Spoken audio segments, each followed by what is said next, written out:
We got rid of this, horrible thought in our mind that we're a slow start team.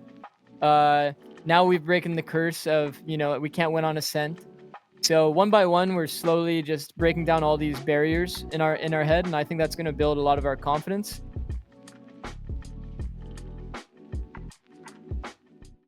Hey guys, this is Pedro back with another interview covering VCT America Stage 1. This time I'm accompanied by Zikz, the head coach for 100 Thieves. We're just coming off of a 2-0 win over Cloud9 in Super Week. So, Zikz, thank you so much for taking the time once again for another interview this season. And yeah, covering this result, a pretty dominant, a resounding win over Cloud9, an undefeated Cloud9 at that coming into it. I mean, just covering, first off, how are you feeling? What's the mentality like for you right now? Feeling very good. Definitely a lot of the things that we've been working on in practice showed up today. I'd say overall, this was like a very confident win for us. So it feels very good to get like a dominating win in a match that, people were kind of saying is like more like 50-50, maybe even like in the favor of Cloud9. Um, Doing my scouting against them, I knew a lot of like the issues that they were having as a team or like gaps that we could play around. Um, so we prepped throughout the week. Fortunately, against Loud, they had to show their bind. So us picking bind against them, we had like like a big advantage there in terms of knowing exactly how they played the map. With not much time to adjust, they just get the 1 day because it's super weak. It's a tough format for them and something that was a pretty big advantage for us in the map one. Yeah, for sure. I was just about to ask about, preparation wise for this upcoming match which just happened against Cloud9. Yeah. What other things did you kind of looked at, besides what you've been talking about so far in just trying to thwart successfully thwart Cloud9 in this series? Mm, I would say honestly, like the way that we kind of approach it is we don't change too much about how we play. Maybe we'll add like one or two like details based on like what they're doing. Um, but mostly I'd say we focus on our own game plan and we're just aware of what the enemy team does. That's like the best way that I can put it. Um, so I'd say we have a pretty healthy balance going on right now. We don't like dive super deep into them, but we also do have a very clear understanding of what they plan on doing and maybe like what their tells are. But uh, I would say overall, our preparation is mostly focused on ourselves. Like we're a team right now that has some of the best aimers in the game, 100%, and I mean that like confidently, not because I have like a bit of a bias because I am the coach, but um, it's like for us, all it comes down to is just improving on our team play, improving on getting people comfortable on stage, improving on them taking their own timings, understanding like when they need to punish something and when they can take individual fights. Because like I said, if I'm gonna free up my players and they're some of the best aimers in the game to take whatever fights they feel good about, then they're just gonna choose the perfect fights for them, and we'll have like a system that's unique to us that other teams can't really replicate. Um, yeah, that's about it. Yeah, as you said, a very good team, a team that you've said countless times, one that has plenty of potential, later on down the line, and maybe, of course, maybe, uh, potentially, reaching masters, shortly after this point. And yeah, more so, but still looking over into the past, there was still a point in which, the team was down and just kind of in the doldrums and just not being able to secure a win before, finally doing that Yeah. against G2 and just kind of covering now that kind of time frame from your point of view. How what do you think was the biggest issue that was kind of affecting the team in the early parts of Mm, 2024, from kickoff up until, before yeah. that win over G2? No, it's a very good question. I would say that the biggest difference from that point compared to now is the comfortability on stage is a big one. Um, like I said, about 2 weeks ago before our match, we had a conversation, making sure that our players were just basically taking the fights that they knew were good for themselves. And like I think them hearing that from their coach, it's, like, a bit freeing in their mind, like, if they don't do something perfectly fundamental, then they're not gonna get yelled at. If they take some risk, then they know that, like, if they think it's good, then I want them to go for it.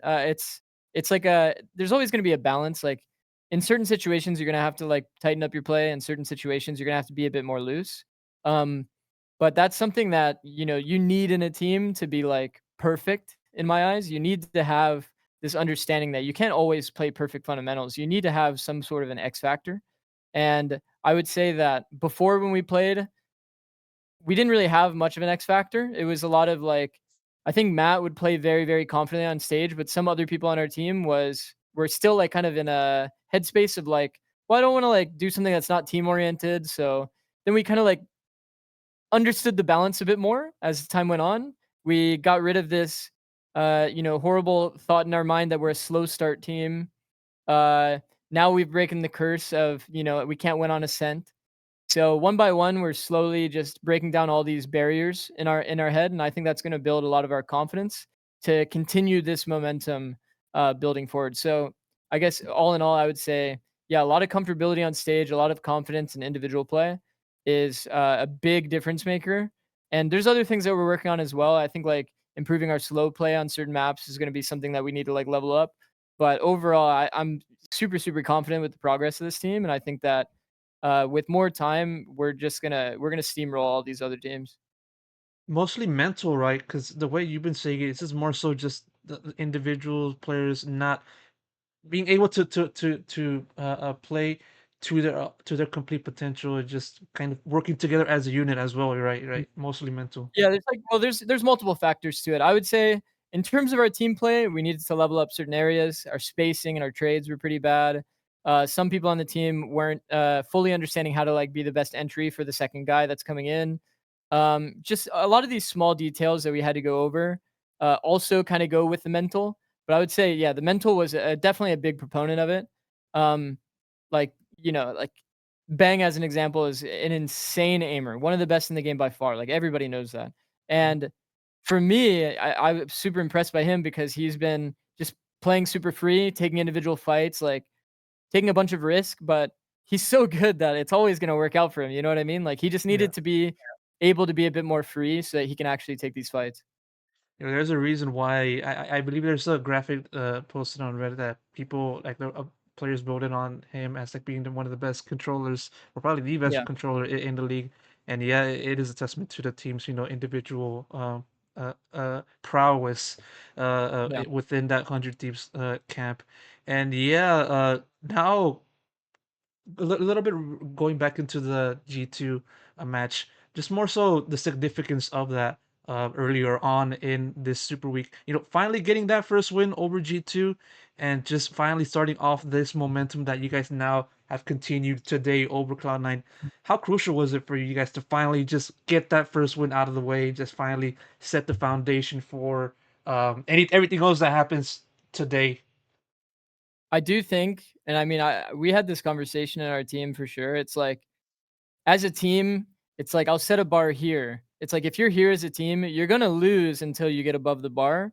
But like what's important is raising this level every single day. And we talked about it and we all acknowledged it as a team. It's like once we break through this barrier, like the sky's the limit. Like we're gonna win so many games once we get to that level. And for me, that G2 match was definitely us, finally breaking through that barrier.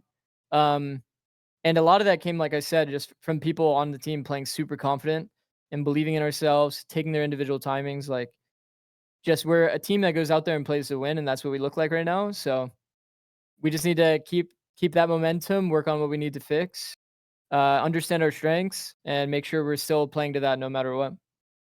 Well, I asked Bang during kickoff, just sort of how what kind of system that you and Boosty are putting into the team. Given the fact that you're coming in from Evil Geniuses, and he kind of mentioned a little bit about how it's sort of similar to how it was back in EG, sort of like EG 2.0 kind of thing. That said, with all of the vibes and just playing together and just having a kind of lighthearted atmosphere, while also mixing that with just the diligence of just competing in officials.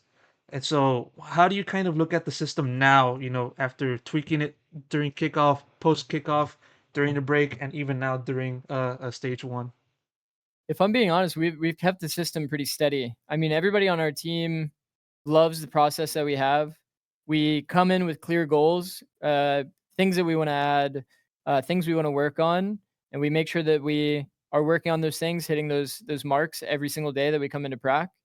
And we've been consistent on it. I mean, every now and again the guys get a little funny, I'll call it. Like they'll troll a bit too hard. Maybe we'll play against some like tier 3 team and they can't take it seriously anymore and they need like a grief round. Like to me, those kinds of things, it's like I get it. Like if you need to just go do like a troll round, like one round, it's fine. Like whatever. Like if it's gonna maintain the vibes, it's gonna keep things like happy within the team.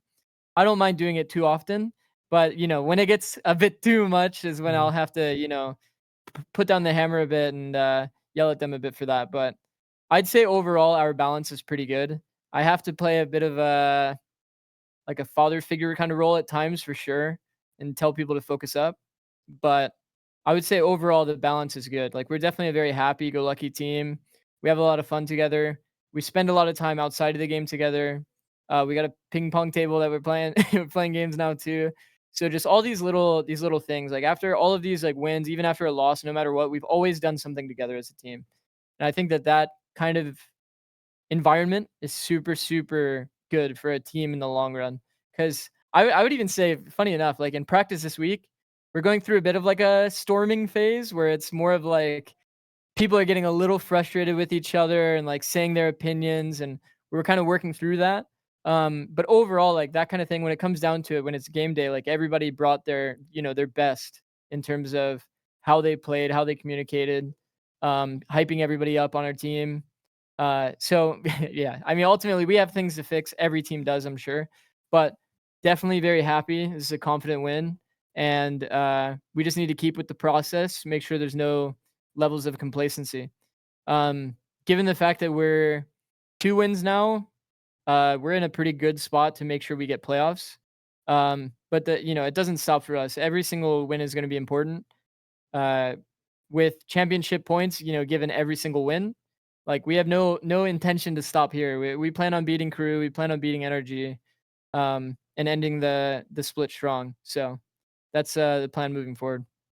Of course, and hopefully that does happen. I'm gonna give a quick shout out to that ping pong table. Hopefully they continue to do their work back Yeah, in the 100 Thieves camp. That said, I'm gonna wrap it up here.